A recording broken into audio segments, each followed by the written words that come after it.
অগ্নির কাণ্ড দেখে চমকে গেল কথা। সম্পূর্ণ জানতে হলে দেখতে থাকুক। গল্পের শুরুতেই দেখা যায় যে অগ্নি আর কথাও বেরিয়ে পড়েছে বাজার করার জন্য। এরপর নীলাদ্রি আর প্রিয়াঞ্জলি যাচ্ছে। নীলাদ্রি তখন বলে, আচ্ছা আপনি চুনো মাছ রান্না করতে পারেন রেডিও দিদিমণি? তখনই প্রিয়া বলে, হ্যাঁ চুনো মাছ? আরে দূর, আমি ওসব পারি না। আমি তো ভাবছিলাম একটা রাঘব বোয়াল মাছ রান্না করব। আর এটা নিয়ে বেশ দুজনের মধ্যে হাসাহাসি হতে থাকে। তখনই নীলাদ্রি বলে, তবে আমার কিন্তু বেশ মজা লাগছে। এরপরে দুজনে মিলে সবজির দোকানে চলে গিয়ে সবজি কিনতে থাকে। তখনই লেখা বলে, ভাবতেও অবাক লাগে যে আমার মেয়ে নাকি নীলাদ্রির সাথে বাজার করতে গেছে।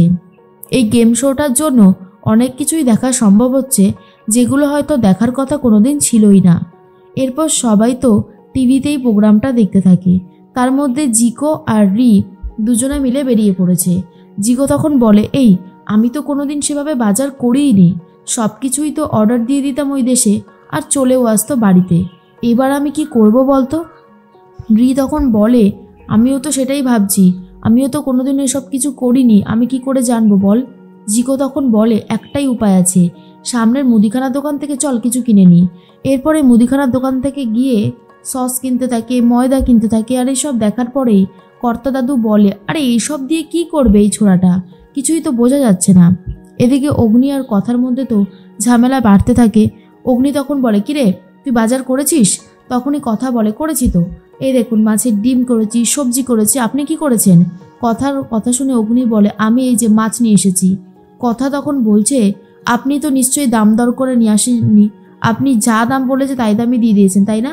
অগ্নি তখন বলে, হ্যাঁ কেন, আমি কি আবার দাম দর করবো এখন নাকি? তখনই কথা বলে, আরে বাবা দরদাম না করলে কি পোষায়, চলুন এখন করে ফেলেছেন আর কি বলবো।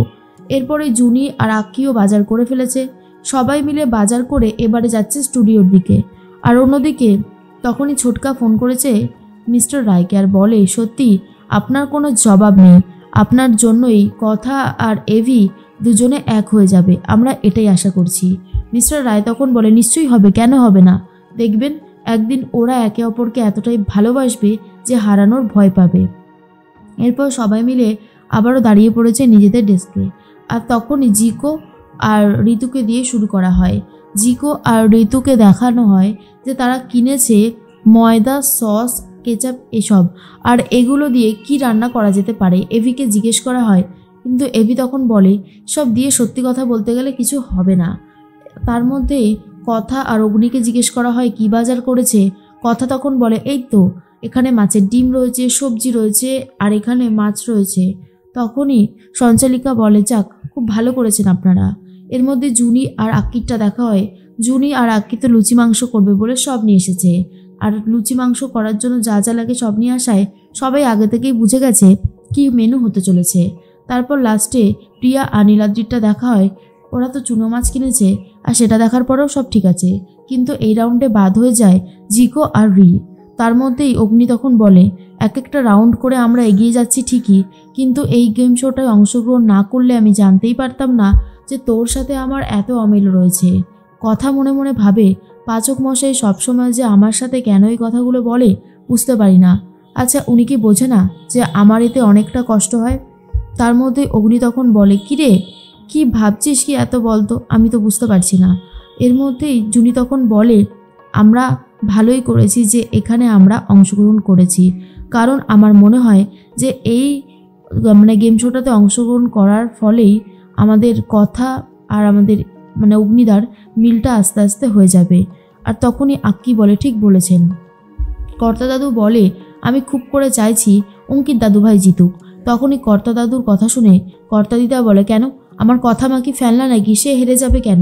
তখনই কর্তা দাদু বলে, আরে বাবা ওই পালের গোদাটা যেখানে থাকবে কথা মাকে হারিয়েই ছাড়বে, তাই জন্যই তো বলছি, নাহলে কি আর বলতাম।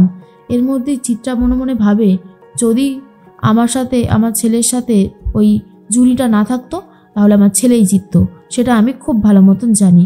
এর পরবর্তী রাউন্ড হচ্ছে কাপড় কাচা। আর এটা দেখার পরে তো এবারে প্রিয়া আর নীলাদ্রি একটু ভয় পেয়ে যায়। প্রিয়া তখন বলে, জামা কাপড় কাচতে হবে? হায় রে, আমি তো কোনোদিনও জামা কাপড় কাচিই নি। নীলাদ্রি তখন বলে, আমি জামা কাপড় কেচে দেবো, আপনি নিংড়ে মেলে দেবেন কেমন? তখন প্রিয়া বলে, আমি তো নিংড়াতে জানিই না। তার মধ্যেই খেলা শুরু হয়ে যায়। নীলাদ্রি জামা কাপড় কাচতে শুরু করেছে আর প্রিয়াঞ্জলিকে বলেছে এই জামা কাপড়গুলো মেলে দেওয়ার জন্য, কিন্তু কিছুই করতে পারছে না প্রিয়া। তখনই লেখা বলে আমার মেয়েটার দ্বারা আর কিচ্ছু হবে না, ওর পরে ভরসা করাটাই খুব ভুল হয়েছে, এই রাউন্ডে ও বাদ হয়ে যাবে। এরপর মোটামুটি কাজটা উদ্ধার করেছে। তারপরেই চলে এসেছে জুনি আর আক্কি। জুনি আর আক্কি দুজনের মধ্যে আগে থেকেই ঠিক করে নিয়েছে যে কাপড় কাচবে কে আর মেলবে কে। এরপরেই অঙ্কিত কাপড় কাচাগুলোকে মেলে দেবে বলে ঠিক করেছে আর জুনি কাপড় কাচতে শুরু করে। এরাও খুব ভালোভাবে রাউন্ডটা শেষ করে। তারপরেই কথা বলে পাঁচমশাই, এবারে কিন্তু আমাদের পালা। শুনুন, আমি জামা কাপড়গুলো কাচবো, নিংড়ে দেবো, আপনি শুধু মেলে দেবেন। আর তখন অগ্নি বলে হ্যাঁ, ফু দিয়ে শুকিয়েও দেবো। শোন, বেশি কথা বলিস না, আমি জামা কাপড়গুলো কেচে দিচ্ছি, তুই নিংড়ে মেলে দে। এরপর অগ্নি দুটো জামা কাপড় কাচার পরে হাঁপিয়ে গেছে, বাকিটা কথাই করে দেয়। তারপরেই যিনি সঞ্চালিকা ছিলেন তিনি তখন বলছে সবাই খুব ভালোই পারফরমেন্স করেছে এই রাউন্ডে, তবে খেলার নিয়ম অনুযায়ী একজনকে তো বাদ যেতেই হবে, আর সেটা হলো নীলাদ্রি আর প্রিয়া। নীলাদ্রি আর প্রিয়া বাদ হয়ে যেতেই লেখার খুব খারাপ লাগে আর বলে এই রাউন্ডটায় বাদ হয়ে গেল শুধুমাত্র আমার প্রিয়ার জন্য, ও তো কিছু পারেই না।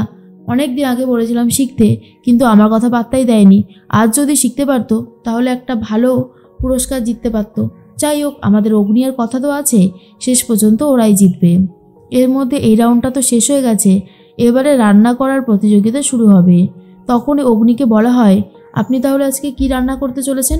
অগ্নি তখন বলে দেখাই যাক না, একটা ফিউশন টাইপের নিশ্চয়ই বানানোর চেষ্টা করব, আশা করি ভালোই লাগবে, খারাপ লাগবে না। তখনই কথাকে বলে শোন, তুই ভালো করে কেটে দে। এরপর কথা বলে আচ্ছা, আপনি সবসময় এরকম বাংলা ভাষায় বলতে পারেন না, ইংলিশে বলতে চান কেন, আপনি তো বাঙালি। অগ্নি বলে শোন, বেশি বকবক না করে যেটা বলছি সেটা কর, ঝটপট করে কর।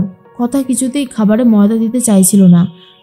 তখনই অগ্নি বলে খাবারে ময়দা না দিলে টেস্ট হবে না, সব কিছুতে এত বেশি বুঝে যাস না, বুঝেছিস? আমাকেও কিছু বুঝতে দে, ভুলে যাস না আমি কিন্তু একজন শেফ। কথা বলে আপনি শেফ হতে পারেন, কিন্তু মানুষ যাতে সুস্থ থাকবে সেরকম কিছু একটা বানান, সব আউফাও জিনিস বানিয়ে কী লাভ হবে? তখনই অগ্নি বলে এটা আউফাও জিনিস, তুই কিছু বুঝিস সব কিছু? হ্যাঁ, আগে থেকে এসব বকবক করতে থাকিস, দেখ না আমি খুব সুন্দরভাবে সমস্তটা ব্যবস্থা করছি, খেতে দারুণ হবে। এদিকে অঙ্কিত আর জুনিও মাংস রান্না করতে শুরু করে দিয়েছে। তখন বাড়িতে সবাই মিলে হই হই করতে থাকে আর বলে সত্যি আজকে কিন্তু জুনি আর অঙ্কিত, কথা আর অগ্নি দুজন মিলে ফাটিয়ে দিচ্ছে, কোনোভাবেই হাল ছাড়ছে না। এ বলছে তো আমায় দেখ, তো ও বলছে আমায় দেখ।